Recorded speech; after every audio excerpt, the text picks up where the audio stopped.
This isn't just a problem that's going to be fixed by AI. This isn't a problem that's going to be fixed by law enforcement. And this isn't a problem that's going to be fixed by undercover agents, right? This is something that every single person has to ask themselves how they're contributing to the negativity in the world.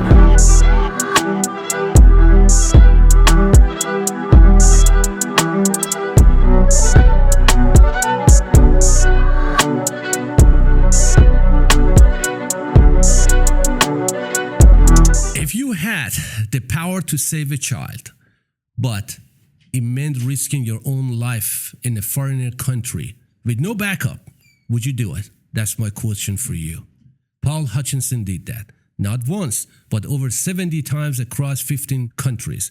He's the primary investor and executive producer of the Sound of Freedom movie, founder of the Child Liberation Foundation, and the man who has helped rescue over 5,000 children from trafficking. After years in business, Paul turned his attention to one of the darkest issues in the world, child trafficking. Paul, welcome to the show, my friend.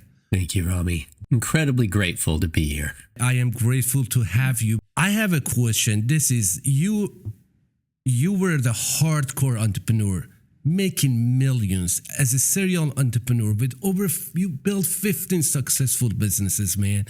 What drove you to go trade that comfortable life and then take the more dangerous life and fight against human trafficking? What drove you? Well, the pivotal moment for me was when I had been recruited to come on just one mission.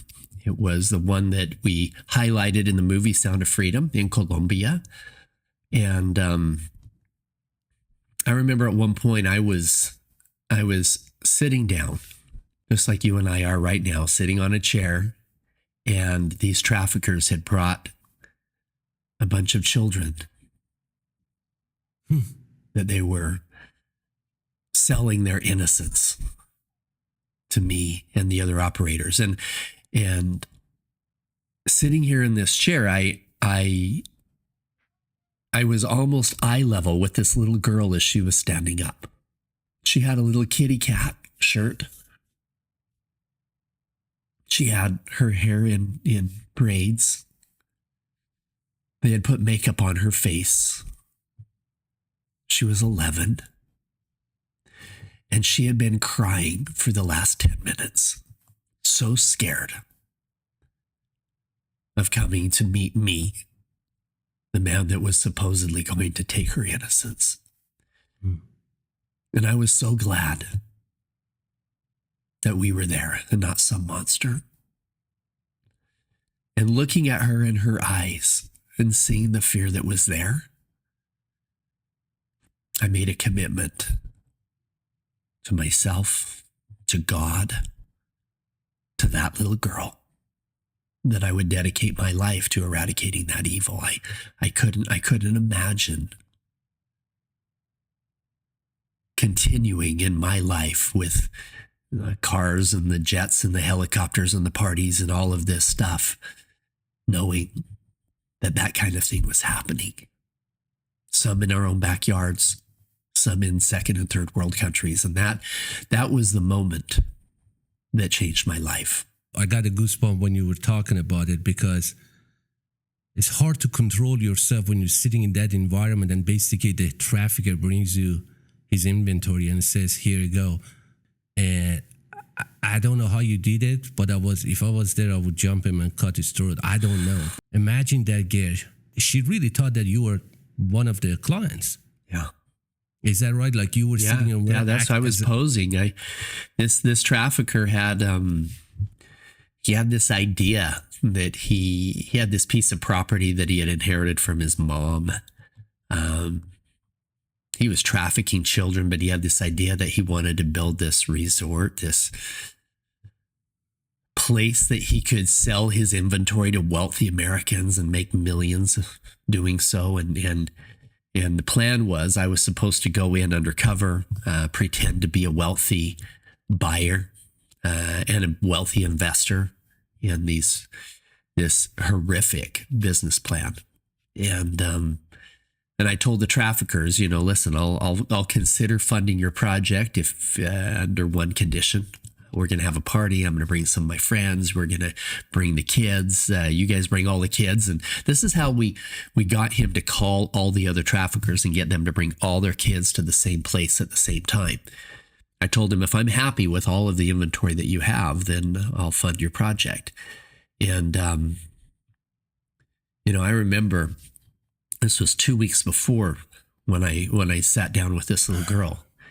And this was my very first meeting with the traffickers. And he was so excited I was willing to look at his project. He leaned forward. He goes, Pablo, I have a gift for you.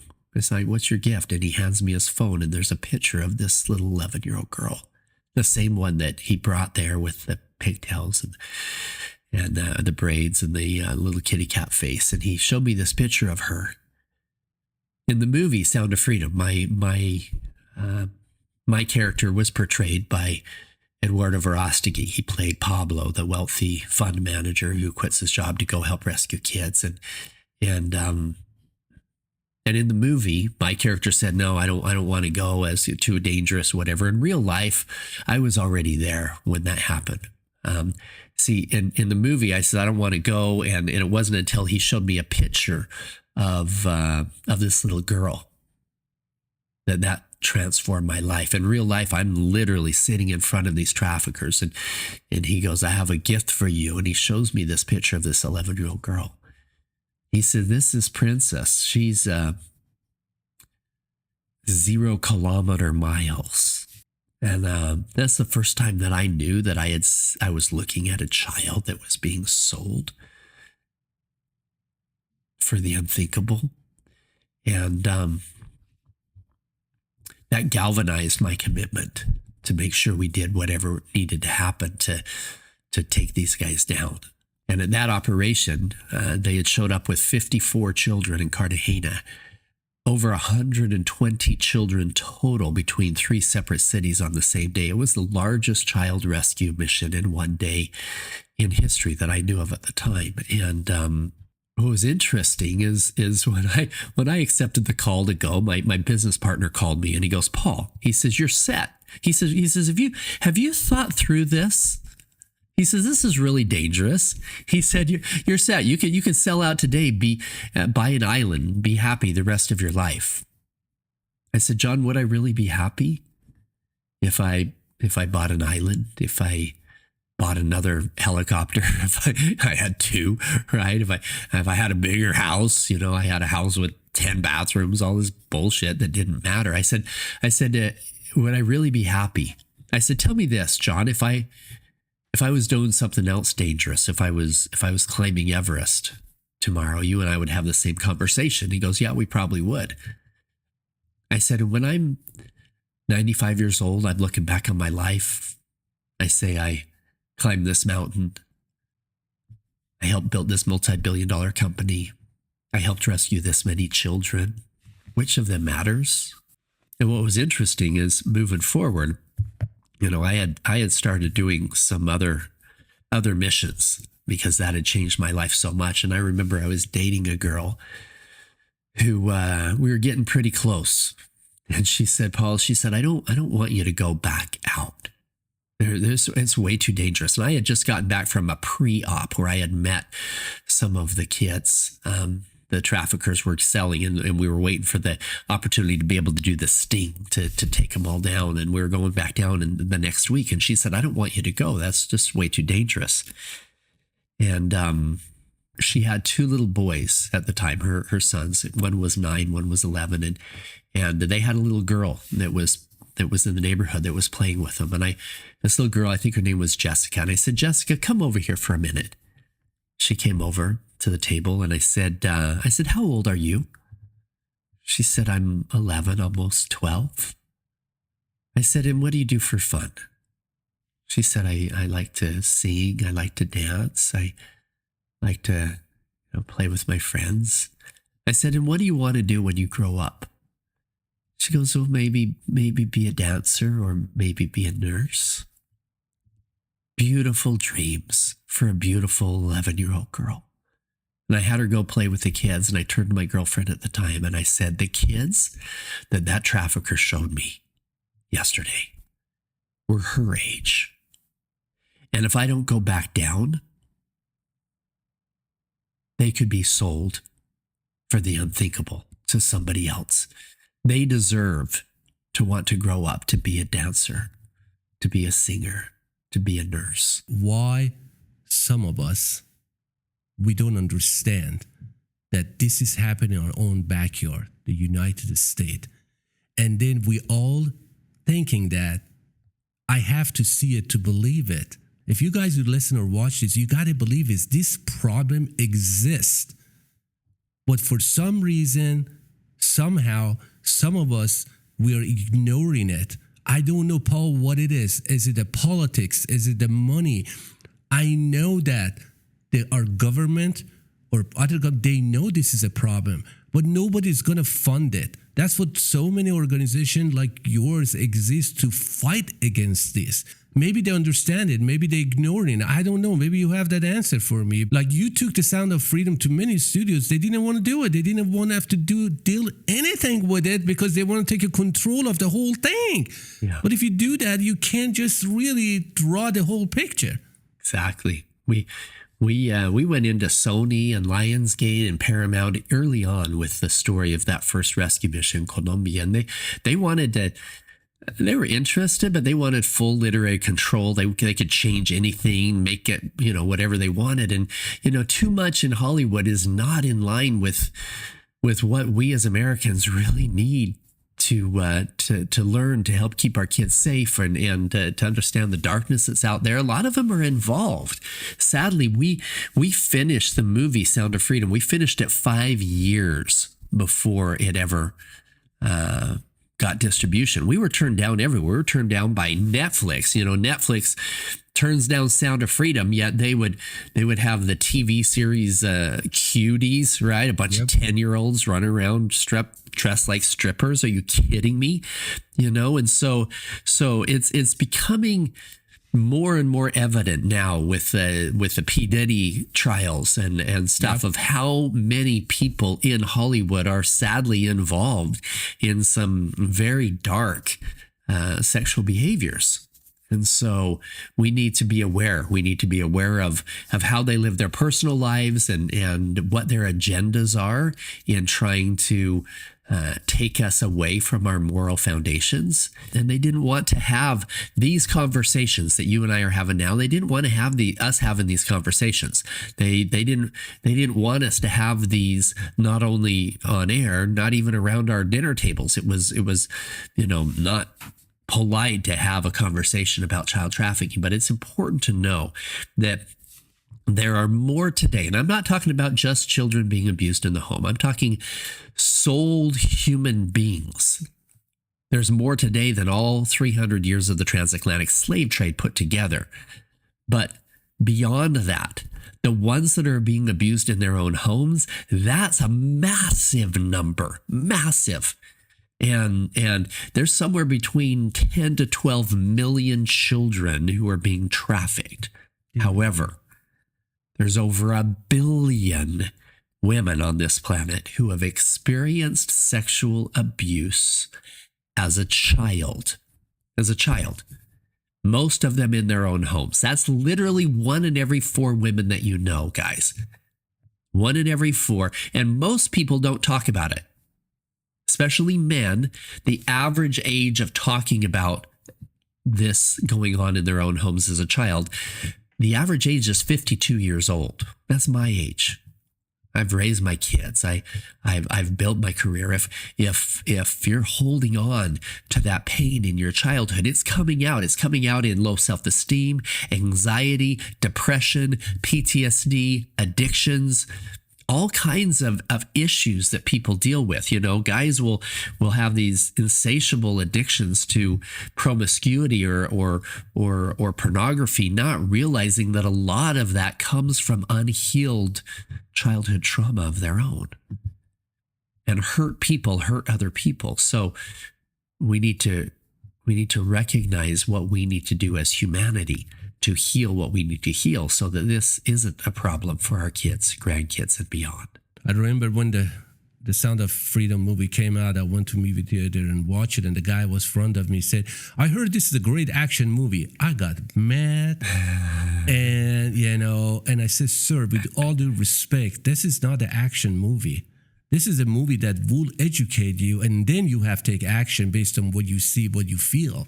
Because this might happen to you, to your niece, to your grandkids, to any loved one that you have in your family. That's what we don't understand. And not going to happen to me? Okay, that was good. I saw it, but it's not my kid. Yes, it might be your kid. It might be your neighbor kid. You spend your own money. You went over there. You're going to be founding this whole thing and then go through it. And it's an emotional roller coaster for you. You went through a lot of emotional. You were a father. You got kids. You got all. And it's not easy to cope with that after you come out of it. Imagine the kids that they were going through it. Even you rescue them. Some of them, as you know, their parents actually sold them. What are you going to do after that? Have you ever had that case? Absolutely. Yeah. More than half the children in Southeast Asia and Thailand were sold by their own families. Oh my God. But beyond that, it's important for parents to understand that, here in the United States, you don't normally have, a healthy family with a child taken and put into a container ship and taken to another country. That's not the norm. Yes, that happens, but that usually happens from kids that are runaways or a broken family or a broken foster care program. However, it's important that parents understand that the majority of children who are being exploited, and even ones who are being sold, the majority of them sleep in their own beds at night and their parents don't even know that it's happening. There were multiple operations that we did where the perpetrator was an aunt or an uncle or a babysitter who was working with the traffickers who already had been abusing that child and then was now making money off the abuse of that child and controlling them through drugs, controlling them through fear. People will leave the movie Sound of Freedom and they'll be mad. They'll be like, oh, I want to do something. I want to go rescue kids. I want to go fight bad guys. Well, yeah, the worst thing you can do is try to go undercover in Mexico. You're going to get arrested. You're probably going to get shot. The best thing you can do is go home and hug your children. And people are like, well, how does hugging my children, how does that make a difference? Well, if you're not your child's 911, then who is, right? You need to be the person that they call when things go bad. When things feel out of place. If you need to be the one that your daughter says, hey, Dad, I don't like it when you tell me to hug Uncle Harry because he's touching us weird. And he tells us we should have secrets that we can't tell you about. Or I don't like it when we go to this babysitter. She's showing us pornography and says that we should trust her more than you. Or this friend's house. Her brother was taking pictures of us when we're changing, and now he says he's going to use these pictures around the school unless we do other things. These are grooming behaviors, but more prevalent today than ever is the online predatory action. You have no idea how many predators are looking at your children online. Guys, if you're going to let your kids have social media, okay, don't let it be open for the general public to see. Make sure that you're aware of their settings so that it's just their friends, their real friends who are liking their photos, who are interacting with them. Because there are so many predators in our country and outside the country who are using social media to exploit kids. In fact, there's apps called nudify apps that these predators can take a celebrity and boom, this app will take off all their clothes and it looks real. They can do that to you. They can do that to your kids. Is that what you want? And they use sextortion to control these kids and control them through fear. What will happen is you need a relationship with your daughter where she can come to you and say, hey, Dad, I really screwed up. Or even your son. This is more prevalent with kids, with yes. boys, with this sextortion, right? Your son needs to come to you and say, hey, Dad, I really screwed up. What happened? Well, I was chatting online with this girl, and she sent me a inappropriate picture, and then convinced me to do the same. And so I sent it to her, and now I sent a video because she wanted more. That's probably not a little girl on the other end. It's probably a 40-year-old dude that's exploiting your child, because they connected with him on one of his gaming apps and then convinced him that he needed to take the conversation outside the gaming app onto WhatsApp or, some other app that's more private. And then in that privacy of that app, they're talking back and forth, him thinking that it's a young girl, and it's not. And then after they get pictures of him, they say, okay, now you need to start sending money. Otherwise, this picture is going around your school. Do you want that? And now we've had many situations where these kids have committed suicide because they've sent out a picture, sent out a video, and now they're exploiting them, saying it's going to go more, or they're saying now, or you need to meet at this place and do some other things, or this is going to get really bad for you. Whatever it is, this is a dark world. The predators that we need to be aware of when it comes to our children are not guys that are lurking around in a dark alley. That danger is in your kid's backpack. It's in their pockets. It's in their phones. So being aware of that is incredibly important for us as parents. Do you think, I know you work with some AI that to fight against human trafficking. Do you think the rise of AI is going to help really to fight against human trafficking? Because there's a two sides to a coin. They can use that AI, as you said, to attract kids. Yeah. And we can use it as fight against human trafficking. What is your take on that? I 100% agree that every advancement in technology can be used for good and evil. And yes, the good guys can use it to start doing more tracking and identify those who are most likely contact offenders.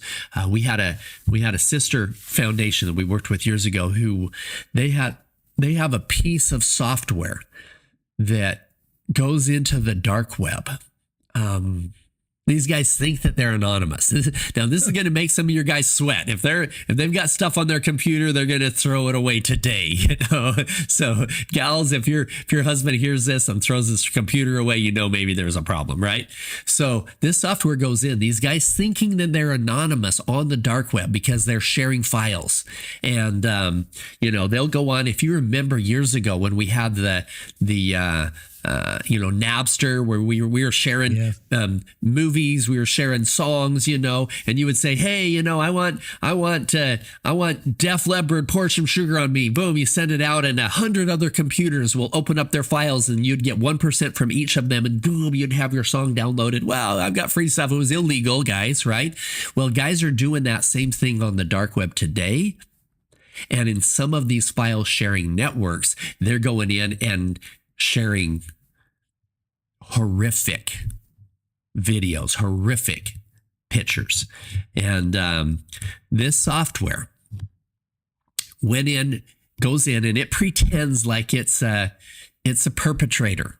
This is so our guys don't have to look at these pictures. It pretends like it's a perpetrator, and it goes and it sends out things saying, yeah, can I get this picture? Can I get this video? Whatever else. And these guys, thinking that they're anonymous, they're part of this file sharing software. Their computer in this file sharing software, boom, opens up the folder and says, hey, I've got that video right here.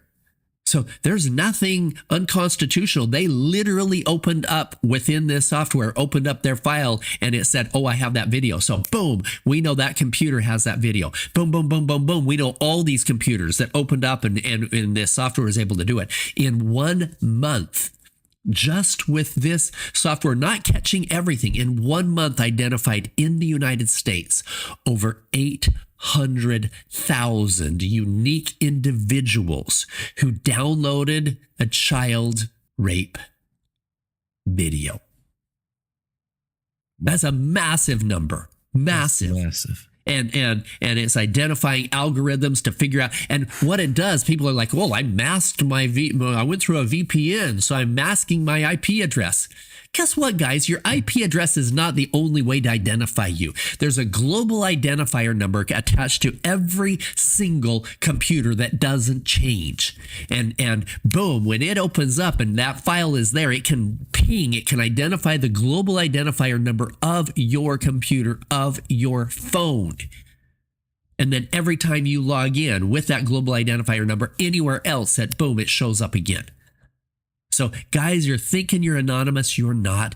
You're even going through a VPN, even going through your tabs on your phone or your computer that says that you're anonymous. You're not. It has to go through somewhere. Either at your work, it's going through your Wi-Fi that's there, or on your carrier. Your carrier knows that you watched those things and downloaded those things. Guys, be done with it. One click, you go to prison. Yep. Right? So I'm telling you what, yes, AI is allowing us to identify things we can never identify before, go through massive amounts of information and find out who these guys are. However, at the same time, yes, AI is being used by the bad guys as well to try to exploit and put fear into your kids and make them do things that they shouldn't do. And they are getting smarter. They're getting smarter. As we get smarter, they're getting smarter.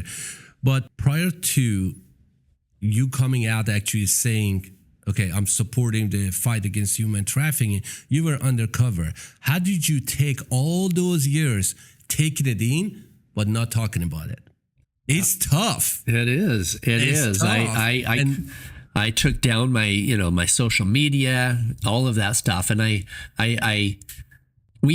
there was myself and Dave Lopez, Andy, Jimmy, a bunch of operators who were doing a lot of the work. We had one operator who, he was a former Homeland Security agent.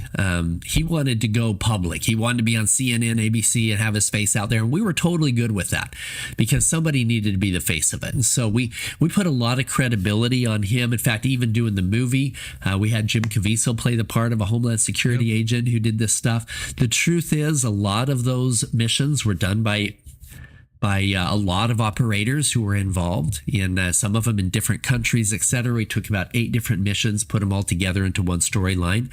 And so, and he was talking publicly, but most of us couldn't. Well, when the movie came out, right before the movie came out,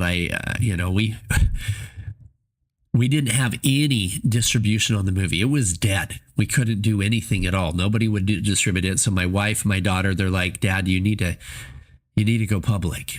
I'm like, that it makes it kind of dangerous. There's some really bad guys in prison because of me and some of our operators. They said, no, this is our passion. We have to make sure that humanity knows what's going on. And the movie wasn't out at the time. So I went on a podcast, got shared tens of thousands of times within the first week. And a couple months later, Angel Studios picked up the contract on the distribution. And now hundreds of millions of children are safer. And so, but yeah, Undercover that whole time, it was hard. And Rami, it was dark. Seeing the darkest, most evil part of humanity was really heavy for me and for a lot of my operators. I had Green Berets with 300 missions in Afghanistan and one mission with me, seeing a menu with children's faces on it and a list of the things that they would do at what price that the trafficker was charging us. Those things are heavy. And And we lost a lot of our undercover operators. They just couldn't. One mission, seeing stuff like that, they're done. Their PTSD was already a full tilt.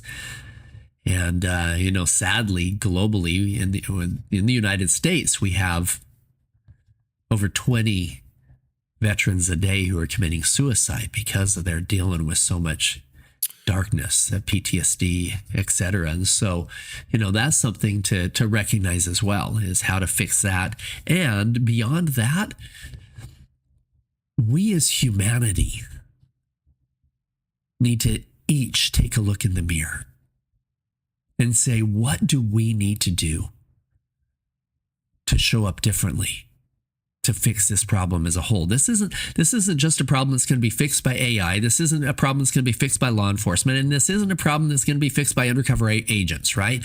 This is something that every single person has to ask themselves how they're contributing to the negativity in the world.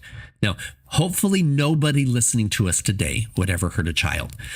Me and my operators, some of my operators had significant childhood trauma themselves, and they used that as a motivation to go out and fight evil in any way that they could.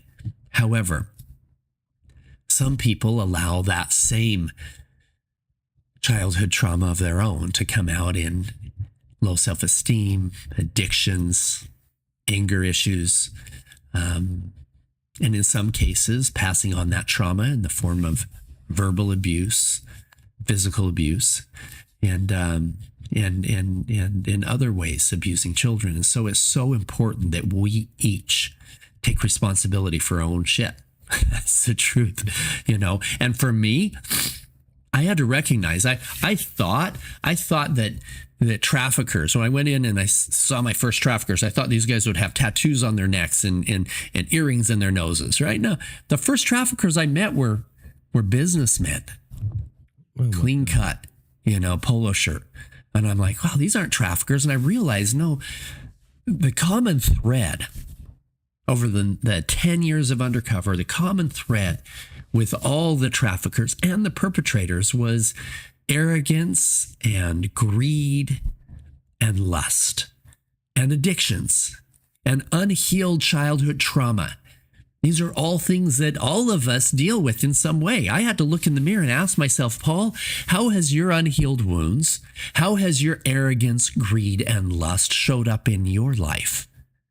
Yes, you're doing things to help the kids, but what do you need to do to change how you show up for your own kids, in your marriage, for the people at your work? Is arrogance and greed something that is affecting them in a negative way? And is it contributing to the negativity in humanity that is creating things like wars and domestic abuse and child trafficking? This is so deep, Paul. This is so deep. And I understand, I myself, I'm an ex-military too. I understand, and it's so close to home. Like when you go to the mission, but this mission with the kids is going to change your life. And they come back, then some of them, they can't take it. They cannot do it. I'm sure you had so many people, as you said, that said, I thought I can do it, but I can't. They had kids at home. It's hard. It's really hard to cope with that, because you come out of it and you're going to be a different person. Your perspective changes. Really, your perspective changes. Right now I go to groceries. I'm aware of my surrounding, what kids with who is holding what hands, is look at the kid's face, is the kids is uncomfortable, or what's going. You start seeing things. It comes to you. And I think the best way we can fight it, as you said, is education. Really, we have to educate the mass. What are the symptoms? What are the signs? The trafficker, as you said, might be your janitor in your building. We don't know. It might be a very normal person when you talk to, your coworker. We don't know that. But how are we going to get to that point that everybody educated about this problem? That's the different stories. Well, what's interesting, Rami, is back at the time of Abraham Lincoln, it wasn't people like me and my operators that made the biggest difference. It wasn't the people rescuing the slaves, before the Civil War. That they didn't make the biggest difference. The people that made the biggest difference were people like you.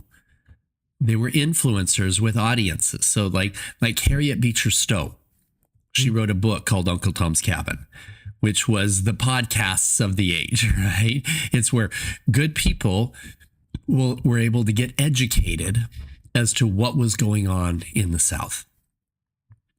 In fact, years later, when Abraham Lincoln met her, he shook her hand. He says, "So you're the little lady that wrote the book that started the big war." So today, we're not looking to start a war like the Civil War. We are looking to start a war against things like child trafficking.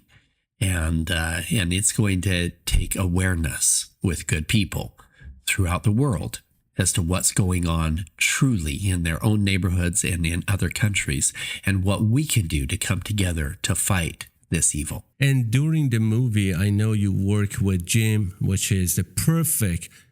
I think, I love the guy, and he's like played the person of interest, the Jesus cross, and I think he was a perfect. Don't you think he was a perfect person to act that role as a temp? Absolutely. I know. Yeah, did you have any conversation with him? Oh, I had a lot. Yeah, we Jim and I went on a motorcycle trip for a few weeks all throughout Nevada. We went to the motorcycle rally together. We went to Hawaii on some business. We spent time in France. We actually went to France together over the 75th anniversary of Normandy, and spent some time there in France. And of course on the set of the movie, we spent a lot of time there. In fact, it's funny. I tell people that Jesus told me to buy a Harley, because we were sitting there at dinner. It was just me and him one night, and we were after filming, and he was going through a bunch of pictures on his phone of some, his motorcycle and stuff like that. And then he goes to this motorcycle. It's beautiful. This is a black, it's a Street Glide. It is gorgeous. He says, "Paul, this is the most beautiful bike I've ever seen." He says, this millionaire bought it and put like $15,000-$20,000 extra into it after he bought it. But then his doctor told him he couldn't ride it because of his back. And so he literally hasn't rode it hardly at all, only a few miles, and it's back at the dealership. And then Jim Caviezel turns to me. He goes, "Now, Paul, you have a Harley, don't you?" I'm like, no, I've got a bullet bike. I've got some off-road bikes. I don't have a Harley. And then he goes into his Jesus voice. "Paul, you need to buy this Harley," right? He picks up his phone and he dials the Ventura, California dealership. He goes, "Hey, this is Jim Caviezel. You still have that Harley that millionaire brought in, that black one?" They're like, "Oh, yeah. We just got the paperwork this morning for it. And we have 2 people that have come in and looked at it, but nobody has closed it yet." And Jim's like, "I have a cash buyer right here," and hands me the phone. I'm like, okay. So literally 10 minutes after hearing about this bike in Colombia filming the movie, he hands me the phone, and I give him my Amex and buy this Harley sight unseen, have it delivered to my house by the time I got home. But now you have the Harley. Yeah. That's the Harley that we went and traveled around with Jim on a few trips and stuff. I ended up selling it just last year. I haven't spent that much time in the United States. Since the movie came out, we spent a lot of time working on safe houses for the children, working on governments everywhere on helping them change laws and policies to keep the children safe, and running some fully immersive, transformational healing retreat experiences for adults who are dealing with anxiety, depression, PTSD, addictions, etc. So we run those in Latin America. So I literally I have a ranch in halfway between Denver and Salt Lake, and I've spent one day, not even one day there in the last year. So I'm like, you know what? I probably should sell some of my toys since I'm not even there. Paul, it's very interesting how your lifestyle changed, because you're on top of the mountain, you got everything, and you made all the money, you have all the fame, everything you want, and now you're going all in, and you said, "I don't want to have that boat, I don't want to have this, I don't want to have a Harley," and that shift that shift, that mindset shift, is not easy to do for a lot of people because we have that sense of attachment So that much so. we have that. Maybe you have some advice for the people that they have money, but they're not happy. They said, I got to do something to make me happy. I got to do what, I don't know what they're going to do, but how did you shift that? Well, this is a powerful story. Probably this is the biggest one of all of them for me in my life, even more than seeing that first child, etc. So I had been almost 3 years of doing undercover work. And I wasn't, understand this. 10 years ago, I wasn't Paul Hutchinson. I was, pardon my French, I was Paul fucking Hutchinson, right? I had built a multi-billion-dollar company. I had 4,000 employees. This is why I was recruited to help with the undercover work is, I had a special set of skills that made me somewhat safe in a dangerous place. But more importantly than that, they needed somebody with a big ego, with big money that was down there that I had pictures of me with Lambos and Ferraris and jets and yachts and all this crap. And so the undercover operators would take these pictures and show the traffickers, and then the traffickers would, we'll pull together a party for this guy, and boom, they would call the other traffickers, and this is how they would bring in massive amounts of kids. That first rescue was over 120 children because these guys were doing so based on their thought that I was a Jeffrey Epstein type of a scenario, right? And so moving forward, 3 years into it, we were making a massive difference in the lives of these kids, but I was still in that ego space. I was still tied to all this stuff. And sadly, these undercover missions, they were adding to that ego space, right? Now I had the best, pardon my French again, I had the best panty dropper story on the planet, right? So I would have these parties with half-dressed girls and NBA players and NFL players, and my house. Understand this, at the time, Rami, I had a massive lifestyle. At one point, I had 2 helicopters and a plane. I had a house with 10 bathrooms, 8 private suites, 3 kitchens, 7 fireplaces, and a basketball court in my basement, and I wasn't happy. Even doing the undercover work, I was just unhappy in my interpersonal relationships, everything else. Now, let me set the stage with talking about some science. So when we're children, when we're little kids, 0 to 8, 9 years old, our brain is in a state of neuroplasticity. We're very, very impressionable. We can learn 3 or 4 languages at the same time that we're learning how to walk, and we're learning how to eat, and we're learning how to play, and all of these things are all at the same time. Now, in that neuroplasticity state, that hyper impressionable state, if something happens, we're raped by our uncle, even our dad says something, that you're not going to be smart enough to do that. Whatever it is, these things get implanted into our subconscious mind.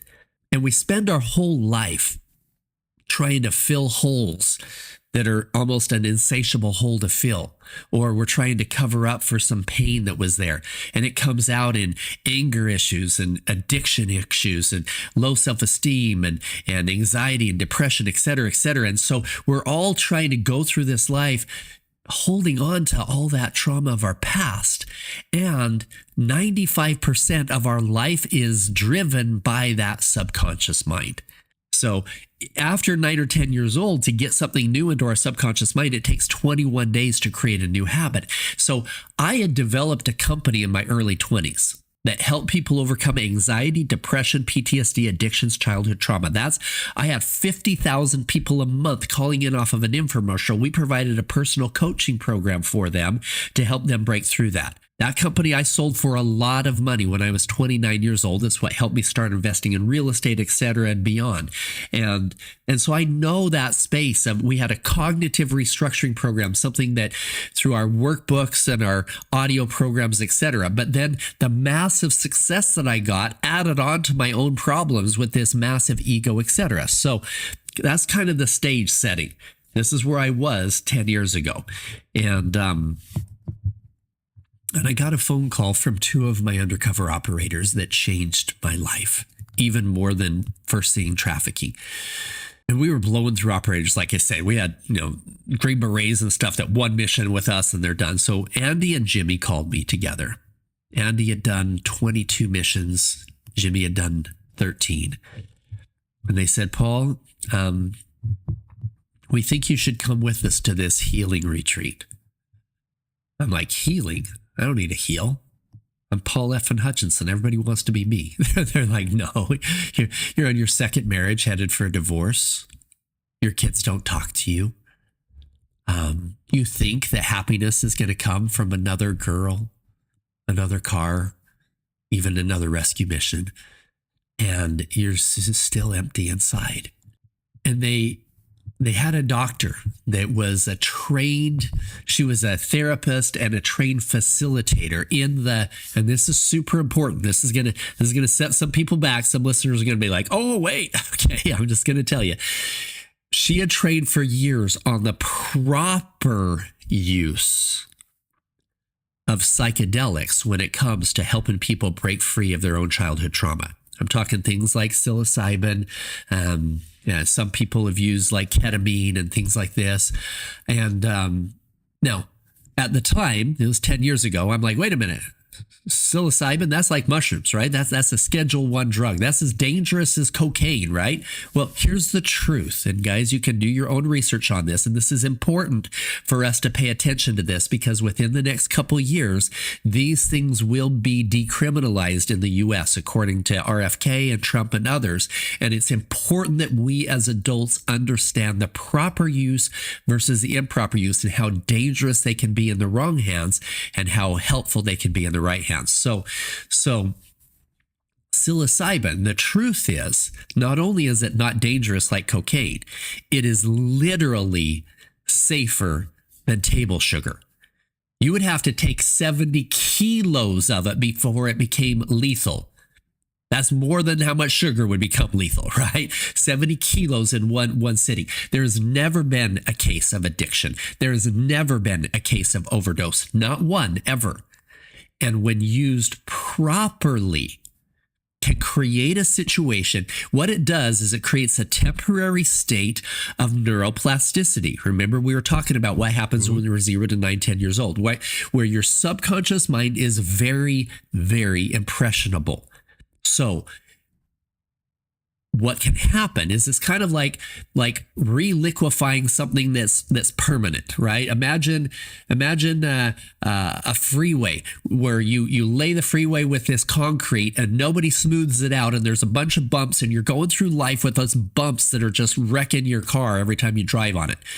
What if you could reliquefy that for about 8 hours, turn it back into a state where you can take something over it and create that smooth surface that you really need to drive on, right? That's what happens within a full, not a microdose, I'm talking a ceremonial dose of psilocybin, something like 3 to 6 grams where you need help to walk to the bathroom, right? Now, if you're doing it in the wrong environment, let's say that somebody is at a rave party with their friends and they get high on mushrooms, right? You've got this state of neuroplasticity where you're highly impressionable in a place where you've got music with lyrics that are not very good for your subconscious mind. You've got some guy, having sex with some girls over here. You've got somebody yelling at their girlfriend over here, whatever it is. You're in this state of neuroplasticity that is damaging to your subconscious mind. However, if you're using a playlist with frequency music put together by the scientists at Johns Hopkins University, you have the right environment in the nature or whatever, you have a doctor that is there or a trained facilitator. And I've now become a trained facilitator. I have facilitated over 75 guided meditation, breath work, plant medicine healing retreat experiences in the last 8 years. My daughter became a shaman, and we're really, really good at understanding how to use it right. Now, let me back up for 2 seconds and tell you about my first experience, right? I told my friends, I said, listen, I don't know about this whole, drug thing. And they said, bro, it's not drugs. It's exactly the opposite. There's no cases of addiction. I'm like, okay, I trust you guys. Let's go. We talked with the facilitator. She came to understand this massive ego self that was on my second marriage, headed for a divorce, and my kids not talking to me, and all this negative energy, and the fact that I had lost my relationship with God many years before. And so in this state, you know, we have the music going on. We start with clear intentions, etc. And then I had the most beautiful, horrific experience of my life. Horrific because the medicine showed me pure empathy, a pure connection to every person that I had associated with in my life. And I could feel their hearts as if I was them. And I could feel in every cell of my body, I could feel the pain that my children felt when I cheated on their mom. And it was so heavy. It was so dark. I could feel the pain of the children who were abused that we helped to rescue. And then I felt their joy, the ripple effect of my actions and their joy as they were reunited with their families. And then I felt the pain of the families that broke apart because some guy was at my party and slept with a cheerleader, and now his wife left him.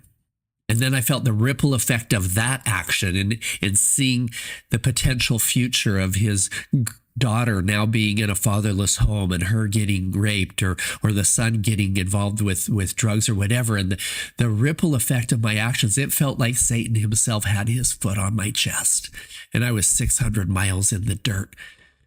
And the facilitator changed, knowing I was kind of working through this, changed the music changed to this frequency of this song that I felt like God's hand was just lifting me out of the pit of hell. And I could feel all of this tar, all of this shit, all of this stuff of things that I had done, of things that I had done to me. Everything was just releasing from me in this state of neuroplasticity, right?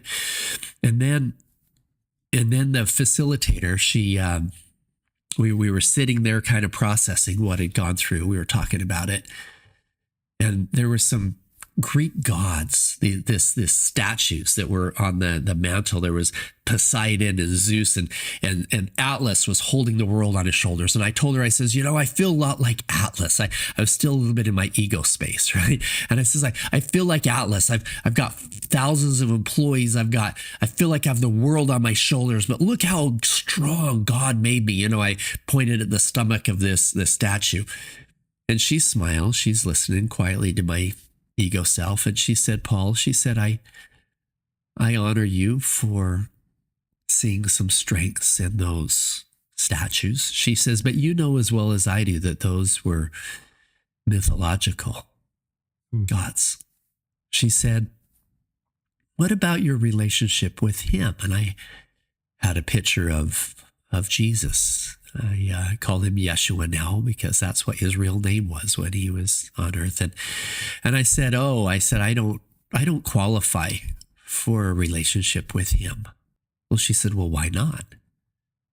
I said, well, I've sinned. I have these parties. I have multiple girls. I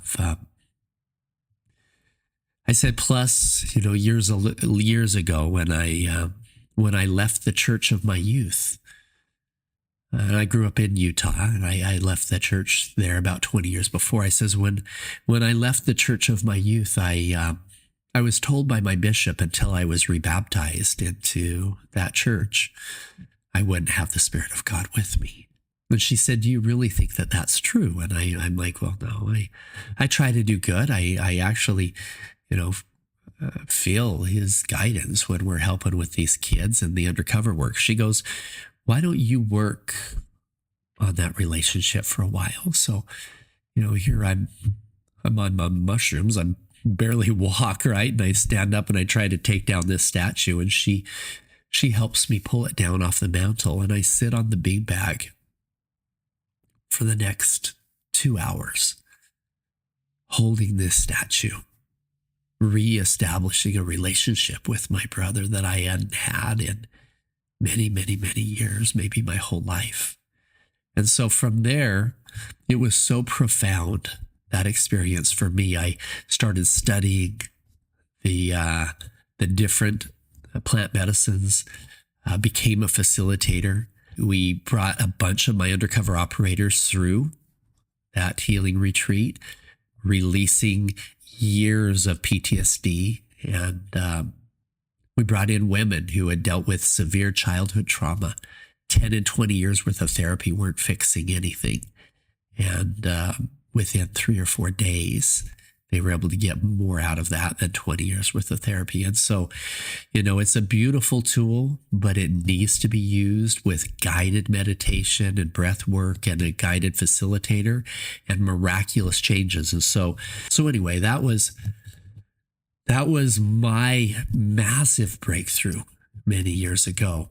And that brought me to a point where everything changed. Everything changed, even how I did undercover work, how I showed up in my personal life, and cleaned up all of that. Now I'm in an incredibly healthy marriage.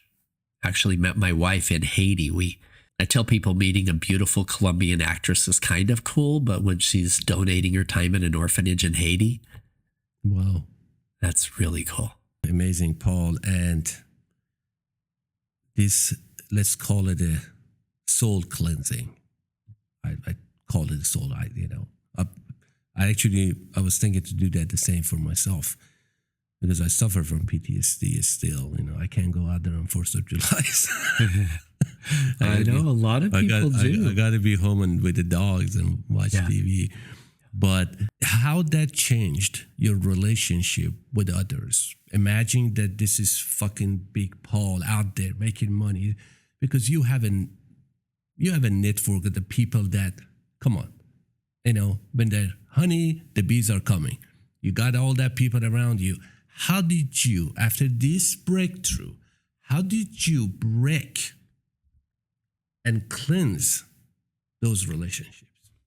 Well, You had to cut off something. I did. As my frequency increased, I had to. I was very close friends with the Homeland Security agent who we had worked with in that previous foundation. I was married to a girl named Rocio. We actually named the little girl in the movie after her.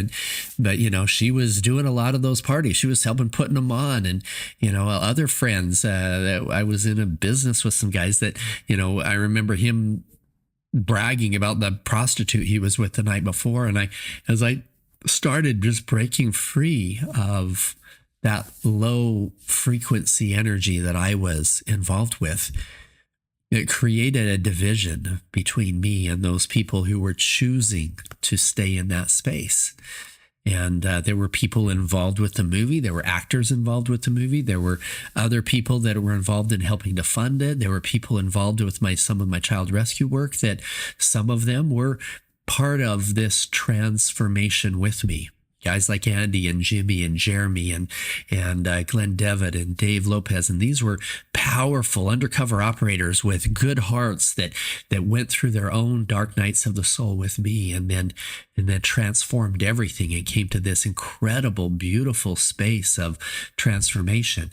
And so we had to break ties. I ended up breaking ties with some of those operators. One of them, he has 30 plus women with sexual allegations against him today. And I'm super grateful that I broke free of that years ago. My wife at the time, she ended up going down a dark road and ended up getting arrested for some things in her life, etc. I'm so grateful that I broke free of that. And for me, I learned in that space the interconnectedness, not only with God, but with all of humanity. And I started meditating. And as I get into my meditative space, one of the tools that I use to get into that deep meditation is I imagine the infinite unconditional love of God flowing through my crown chakra, coming down into my mind, cleansing my mind of distracting thoughts, coming into my heart. And I feel this infinite love of God expanding my heart in every direction. And I feel this love flowing through me from God. And then I feel it connecting with my family and with my friends, with my team. And then I feel this infinite love flowing out to all of humanity, connecting me heart to heart with all of my brothers and sisters.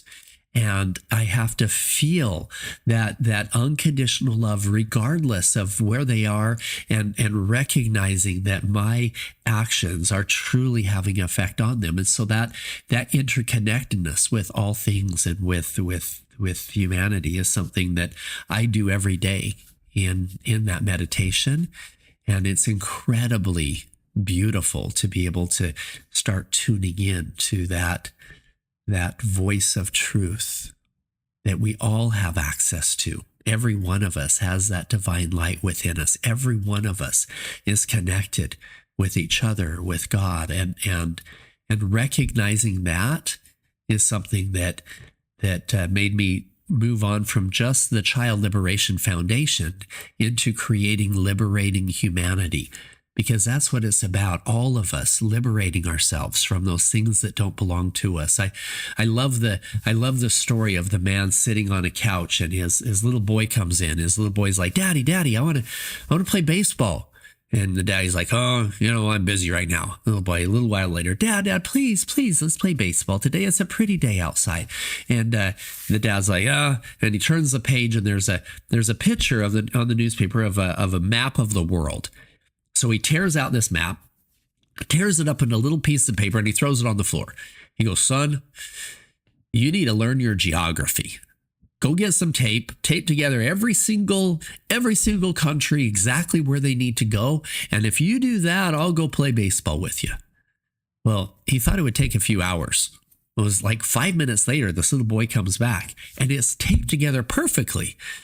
And the dad's like, what, did your mom help you with that? How did you do that? And the little boy's like, no, there was a picture of a man on the other side. And I just put the man together, and the whole world came together.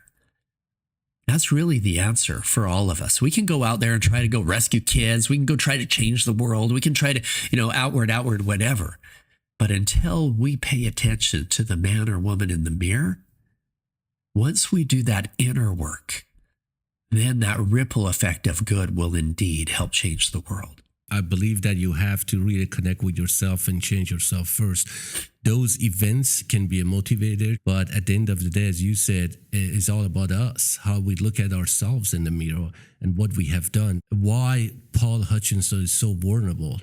Because I'm listening to you right now, the whole conversation, you just being vulnerable and you telling the truth, and no fucking person, most of us don't do that. Yeah. Because we think that, I'm not going to be weak. I'm not going to say, but you've been so vulnerable. Why, Paul? Why? Because in that vulnerability, God makes me strong. I've recognized that the only way for humanity to heal is for all of us to take a look at our own weaknesses and admit them.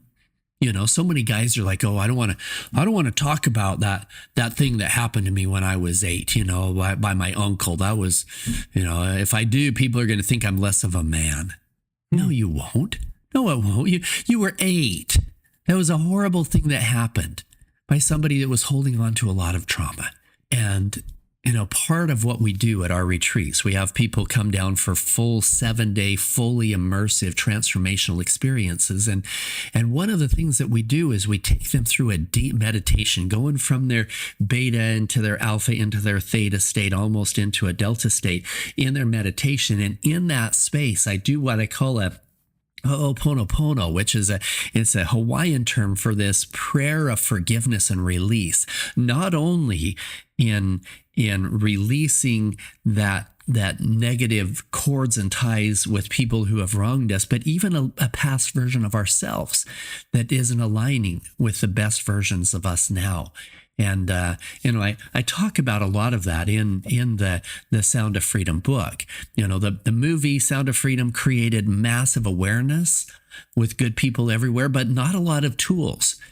In the Sound of Freedom book, the whole first quarter of the book, the first section, is all about, I call it the making of an undercover operator, but these are tools that parents can use, understanding situational awareness, how to read a room, how to look for signs of potential challenges with the children, etc., understanding the role of charity and how to create value in the world around you, etc., to the point where we're able to move forward and help in the undercover work. And then, of course, the stories of the rescue missions themselves and taking the reader through this emotional transformation that I went through. But the last 6 chapters is all about liberating humanity and what we each can do to keep our children safe, to keep ourselves safe, to transform ourselves in a way where we're not carrying this toxicity, releasing those things that don't serve us, learning how to be authentic in our relationships and our communications in a way that can help other people say, hey, you know what? Yeah, I can see that in me. And those are things that I need to release as well. Those things don't serve the highest and best version of me. So it's time. It's time to get rid of those things that aren't in alignment. Release all of those things that are creating this trauma transfer where somebody else is being negatively affected by you not fixing what you need to fix yourself. Amen. Amen. Paul, when the book is going to be out? It's going to come out July 29th. So, hopefully... I pre-ordered it last night. Awesome. Thank you. Yeah. July 29th, it's coming out. And, people can pre-order it on liberatinghumanity.com. You can also get information on things to do to keep your kids safe and your self. You can get information on healing there, etc. Or, of course, you can pre-order the Sound of Freedom book there on Liberating Humanity. Or you can follow me on any social media on just Liberating Humanity on Instagram and Facebook, and I think X. I'm my name, Paul Hutchinson, but there's a lot of good information that I've been pushing out, just trying to do my best as a tool in God's hands to help humanity. You're doing amazing work, Paul. I appreciate what you do or what you have done and add actually to this dark world and to try to lighten the whole thing for all of us. I wish we had more people like you. Thank you. And, just keep going, keep grinding, keep doing it. And, we are here to support you any way we can. And the last question, do you have any regrets? I have, no. I look Amen. back at those things in my life thinking, I was out of integrity. But you know what? Everything brought me to where I am today.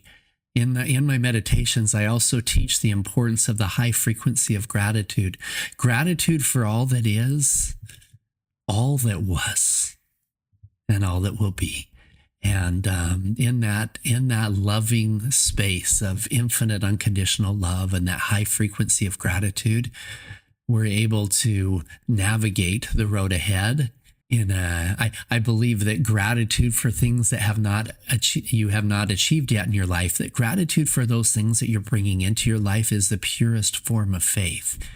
And but it can only come when you realize that the past was perfect, that it got you to where you are today, and expressing gratitude for it all. And so I'm grateful for that, and grateful for the good men and women with the Child Liberation Foundation. People can go to childliberation.org and get some more information there on how they can help donate and be a part of that mission as well.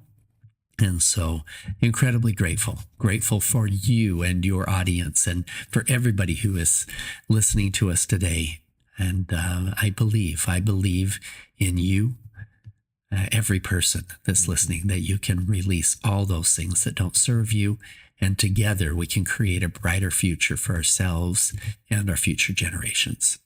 This is at least what I can do to help and spread the word for the good stuff that you guys, you have done, and keep going. And as you said, people get involved. Paul, thank you for being here. I really appreciate it. And please, if you come to Austin, I would love that. Be our guest. This is your home. Thank you, Rami. I always said my interview with people, I just add another great person that I can count on, I can call, get advice, come to your sessions. I love to do that. I want to actually do I want to do more digging on that, and I was always thinking to do that. And be honest with you, and I'm very serious about that, to come and just kind of, we can talk in private more, but we all have our challenges, but I think that's the time. That would be and beautiful. Every person comes to your life, there is a reason God has planned for you that we don't know. Exactly. We don't know. I believe that there is a reason you and I, we talk, and I don't know what is God's plan, what is God's plan for us. I don't know, but I know that I believe Him. Thank you so much, Paul. Thank you for being here.